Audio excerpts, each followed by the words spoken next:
আল্লাহ বলবে যা এবার ইসরাফিলের রূহ কবজ কর।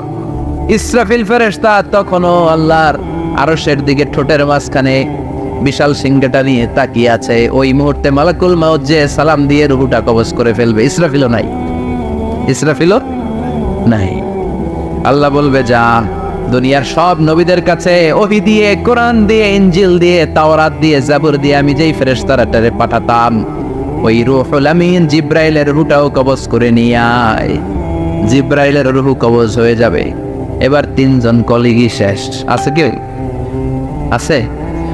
এবার আল্লাহ বলবে ইয়া মালাকাল মাউত, হে মৃত্যুর ফেরেশতা, আখবিরনি মাইয়াবকা, মহাবিশ্বে আর কে কে আছে বল। কেউ নাই, মানুষ নাই, জিন নাই, ফেরেশতা নাই, আমার কলিগরাও নাই, আমি বড় একা। এখন আমি একা হয়ে গেছি আল্লাহ, আছি শুধু আমি। মালাকুল মাউত